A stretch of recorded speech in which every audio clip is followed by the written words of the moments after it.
We're starting all over from scratch. Pretty much what I have to do right now is work with what we got. 1, 2, volunteers from the school, okay? 3, because Lincoln High School has a performing arts school, and they're more of a performing arts program. So we're going to kind of talk to the teacher that knows teachers there. And Lori is a retired teacher, so she might be able to help us. Now, as far as like the church program, we use that theater area for dress rehearsal and other activities. And primarily what this part of the building is really kind of the wraparound after school stuff, but it's mainly for the volunteers and the on-call person, and that's me right now. And I'm the on-call person because I live here right now, and that's what I created for that purpose, that Erica's house would have either somebody as a primary person, like pretty much the gatekeeper, more or less, okay? Because I really know that when it comes down to it, it's going to be the volunteers who are going to do a lot of the thinking. I've done most of the thinking. I'm pretty much running out of ideas.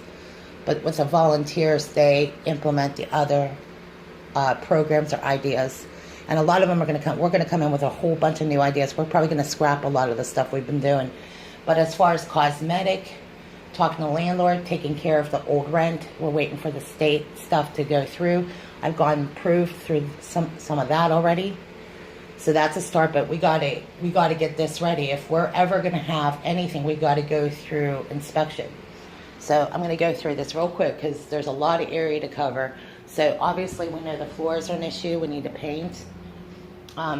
As far as like whiteboards, I like the fact that we have them. I'm not really sure we're not even using them right now. And the only way we would really need that is just for entertainment right now, just drawing. Okay, so here it is. The employee kitchen. This has always been a big one because I have taken a lot of stuff out of here and I've cleaned out a lot of things, so I'm still working on it. But as you can see, we need a refrigerator, so that's one of the things we need from donation. Okay, so that's the donation end of it, and then there's the there's the profit end of it, and then there's the nonprofit. The profit end of this is what we do to keep ourselves paid, because volunteers can turn into paid employees, and we got to have, there's 2 options. We get paid by, portion of it is through grant and state, and that's one way. Funding from a sponsor is another way, and the other way is, of course, doing fundraising projects, which that will pay for the employees that keep doing the programs. And most of the PhD programs are writing their thesis, or a lot of the students, they're going to be dealing with kids or adults or families that work in social services. So this is a perfect opportunity for them to help us, because we're dealing with childhood trauma issues. We deal with kids, handicap, paralysis, and all these other concerns. And one of the things, with our PT, which is up there in Wexford, and any type of therapist or anybody that works with hair or somebody that's going through cosmetic surgery, when you think about what kind of program, it's diverse. So I don't want to just label it as one thing, but it's a diverse program. And we call it the recovery tree because it branches out to a couple of things. So, and I can't get into those specifics because right now we would have to write it out in paper, and everything has to be done a certain way. And right now we're just looking at what we need to do right now. But looking at the space we have, we don't want to get rid of what we have, because at least let's work with what we do have. And that's the good thing. And, the walking area, and we have to meet the fire code safety thing. So that's one thing. And, the safety locks have to be fixed. And the on-call person, of course, that's me right now. I live here. I can't wait to branch out from this because it's a lot of work, and I've been working on this. And then once we get this part, then the actual church is where we do the after-school tutor program. And there's another program like this in Beaver Falls. And actually, we are going to send them there for the time being, because really, in order to coordinate some of this, this is a peer support program. So we're looking at the parents and moms that are, maybe they're coming out of these programs and they're in they're going to school part-time. So they're actually going to be they're actually the recipients of the program, but we're opening it up as connect them to vocational opportunity. And the vocational end of it is how to bring income in, not relying on private funds or state funds, but how do we bring an income in? And that's when we get creative. So I want to leave it here. Okay, so don't consider this as really any more than just me running through some things. So I might be zigzagging around. And when you take notes, I just kind of want you to dictate or maybe shorthand and get a legal pad, because there's some things that I'm going to have to sit down and really sort out today. Because if I've invested all this time and money, some people might think, well, what do you gain from it? Well, I'm trying to figure that out myself too right now. But what I try to do is turn a negative into a positive experience, because under those circumstances, when I'm dealing with people, including myself, who've been through a traumatic ordeal, if we don't stay focused, what we end up dealing with is a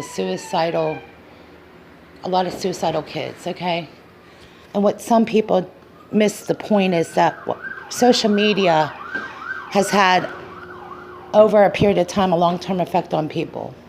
But it has even more of an effect on the kids, because the absence of a parent is already felt.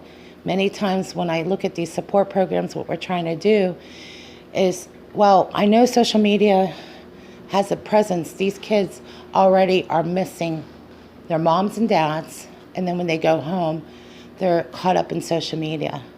So it's a lot different growing up in a community where you can't escape social anything.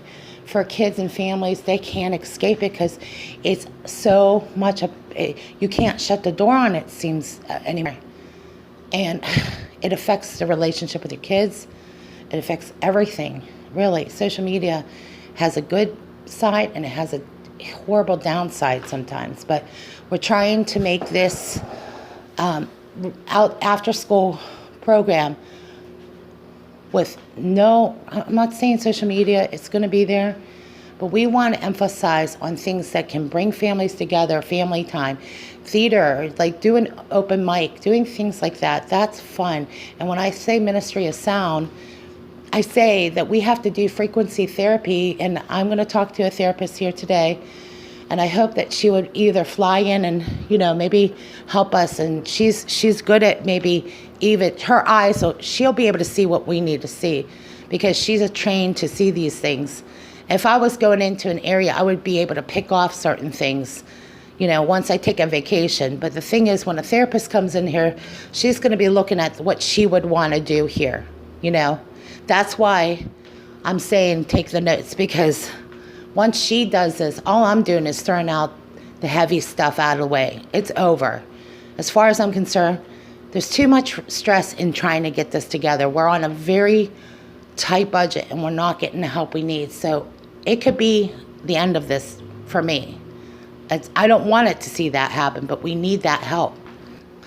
I mean, for some of us, this has been backbreaking, exhausting, and it doesn't feel like there's much of a reward in it. I hope that's not the case.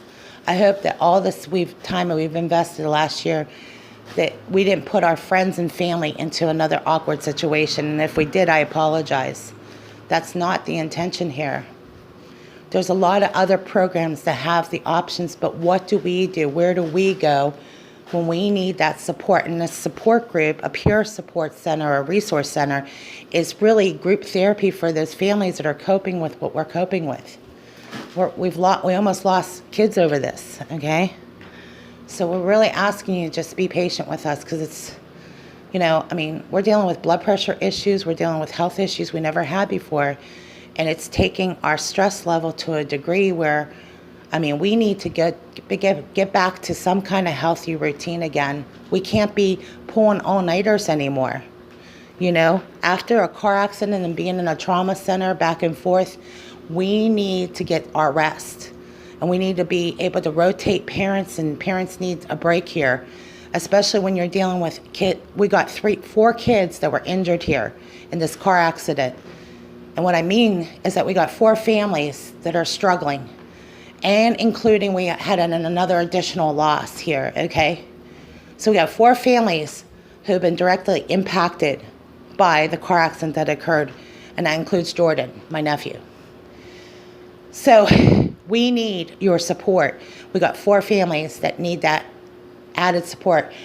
Some of Josh's injuries and some of the things that are going on with Josh, some of the things that are going on with Jordan, we need to get our families to coordinate together. And with the assistance of a therapist and people working together, it'll be a lot easier. But right now, the only place we can facilitate that is through a couple churches. And that's where we're going to start. Because all this is just going to be a lot of hard work, and I'll just scratch it. And we're going to start with day one. Day one being, we're going to start with a church, because that will be our first meeting place. This is just the project part of it. But right now, this is like secondary to what we have to do. We first got to meet and get the families to sit down and facilitate this. And a therapist who comes in here and looks at what we need to do and does all the checks. And we got the Department of Aging that can go through the additional checks. But overall, we're done. Okay, Department of Aging agency has to make the final approval, and that's it. It's over. And I would be much more happy that the Department of Aging do it anyway. But the nurses and all those other people that come in, they actually do the light duty work, which would be awesome right now. Thank you.